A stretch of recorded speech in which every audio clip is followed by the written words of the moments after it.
그런데 사실은 이런 이 증세들보다 더 중요한 것은 만성 탈수가 성인병의 원인이 된다는 겁니다.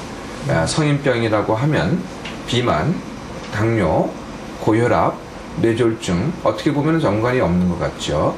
더 나아가서는 암과도 어느 정도의 연관성이 지금 드러나고 있거든요. 미국 영양협회지에 따르면 체중의 2% 수분이 부족할 경우 생리적 행동 반응에 장애를 일으키며 특히 만성 탈수는 요로결석과 유방암, 대장암, 요로암 및 비만 가능성을 높이는 것으로 나타났다. 실제로 대장암 환자의 물 섭취량을 비교해본 결과 한 컵 이하를 마신 사람이 4컵 이상을 마신 사람에 비해 대장암 발생률이 2.5배가량 높았다. 그렇다면 순수한 물과 물 이외의 음료는 우리 몸에서 각각 어떻게 작용할까? 비슷한 연령대에 비슷한 체격과 건강 상태를 가진 3명의 남성을 선정해 간단한 실험을 했다. 한 사람은 탄산음료와 이온음료 2리터, 또 한 사람은 순수한 물 2리터, 그리고 또 한 사람에게는 커피와 녹차 등 카페인 음료 2리터를 마시도록 했다. 24시간 동안 이들의 소변량과 횟수를 기록해 각각의 음료수에 대한 이뇨 효과를 알아보기 위해서다. 이후 시간대별로 화장실에 다녀온 횟수와 그때마다의 소변량을 체크했다.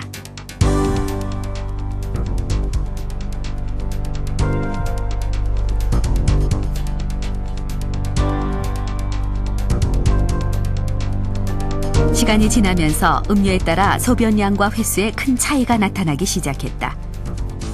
특히 커피와 녹차 같은 카페인 음료의 경우 물에 비해 가장 많은 소변을 배출함으로써 이뇨를 촉진시키는 것으로 나타났다. 소변 횟수 역시 카페인 음료가 11회로 가장 많았다.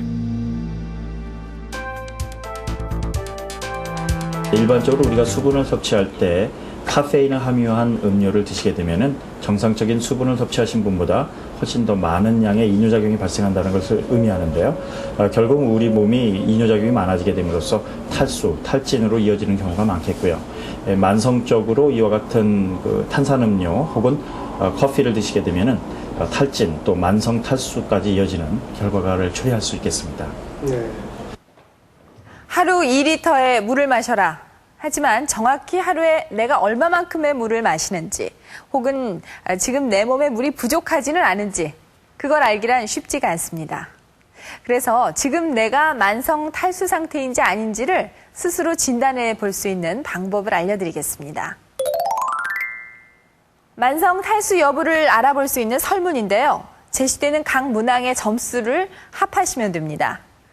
첫 번째 질문입니다. 하루 평균 마신 물의 양은 얼마나 됩니까? 3컵 이하면 1점, 4컵 이상이면 0점입니다. 그런데 여기서 물은 커피나 녹차, 탄산음료, 이온음료를 제외한 순수한 물을 가리킵니다. 두 번째 질문은 아침에 일어날 때 몸이 붓고 푸석푸석한 느낌은 얼마나 있었습니까? 7일 이상이면 1점, 6일 이하면 0점이 됩니다. 세 번째, 피부가 거칠고 화장이 받지 않는 날은 얼마나 되십니까? 7일 이상이면 1점, 6일 이하면 0점입니다. 앞서 선택하신 문항의 답을 합산하시면 여러분의 점수가 됩니다. 자, 네 번째, 일주일 평균 배변 횟수는 얼마나 되십니까? 입니다. 하루가 아닌 일주일 평균의 배변 횟수입니다. 2회 이하면 1점, 3회 이상이면 0점이 됩니다. 다섯 번째, 배변 시 과다하게 힘을 주는 경우를 묻고 있습니다. 3회 배변 중 1회 이상이면 1점, 4회 배변 중 1회 이하면 0점이 됩니다. 확인을 해보셨습니까? 지금까지 모두 5문항을 소개해 드렸는데요. 선택하신 점수를 모두 합해서 2점이 넘으면서 평상시에 만성 피로 증상이라든가 이 피부 건조증, 또 변비, 그리고 부종 등이 있으셨다면 여러분께서는 만성 탈수의 가능성이 있습니다.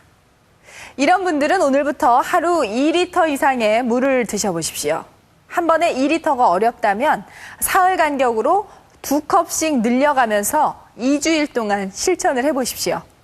그래도 증상이 전혀 개선되지 않는다면 전문가의 진단을 받아보시기 바랍니다.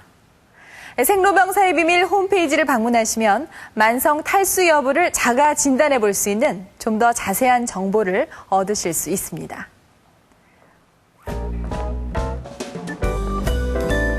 이곳은 세계 각국에서 나오는 물을 한자리에서 맛볼 수 있다는 물카페입니다.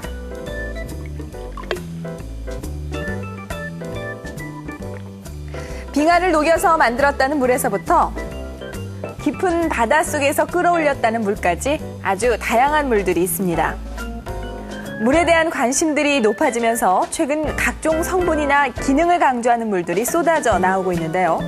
그렇다면 탈수 예방을 위해서 하루에 2리터 이상 충분히 마셔줘야 한다는 물.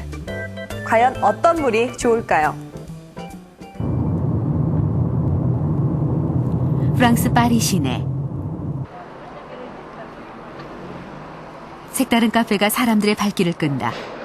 이곳을 찾는 사람들은 커피나 주스 대신 물을 주문한다. 단지 먹는 물의 개념을 벗어나 이들은 물의 맛과 다양성을 즐긴다. 특별한 맛이 나는 물도 좋아하고 탄산수도 괜찮고 천연수도 좋습니다.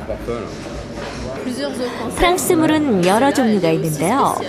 이 물은 특별히 산수 맛이 납니다. 산에서 생산되는 프랑스 생수는 약간 씁쓸한데 이 물은 맛있네요. 세계 각국에서 나오는 100여 종의 물들이 손님들의 시선을 끈다. 이곳에서 물은 이제 더 이상 물이 아닌 기호식품이다. 이 물은 아이슬란드산인데요. 무척 깨끗하고 차갑게 마시면 매우 좋습니다. 그리고 이 물은 스위스산 물인데요. 다른 물에 비해서 산소가 30배나 더 많이 들어있습니다. 따라서 신선하고 맑은 공기를 마시는 기쁨을 누릴 수 있습니다.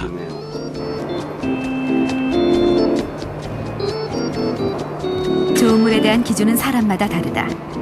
그렇다면 특정한 기능을 가진 특정한 물은 좋은 물이 될 수 있을까?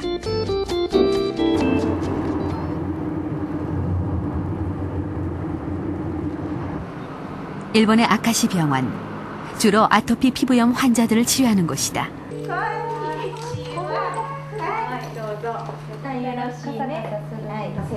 이 아이는 생후 2개월부터 아토피 피부염을 앓았다. 아직 턱 부분에 증상이 남아있긴 하지만 알칼리 이온수로 많은 효과를 봤다고 한다. 알칼리 이온수를 마시게 하면서 치료해왔습니다. 중간에 좋았다 나빠졌다 하긴 했지만 지금은 보시다시피 입 주위에 약간 남아있는 정도로 무척 좋아져서 가끔씩 검진받으러 오는 정도입니다. 이곳 병원에 입원해 치료를 받고 있는 도은혜 게이지. 심각한 아토피 피부염을 앓고 있는 도은혜 역시 현재는 증상이 많이 개선된 상태다.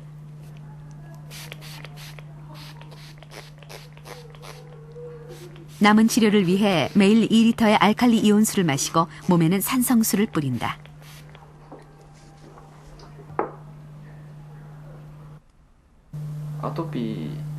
내장 속에는요, 뭐라고 하죠? 스테로이드 역할을 하는 무슨 기능이 있다는데요. 아토피 피부염 환자는 그게 저하돼 있다고 하더라고요. 그런데 알칼리 이온수를 마심으로써 안의 내장이 회복된다고 할까요? 덕분에 많이 좋아졌어요.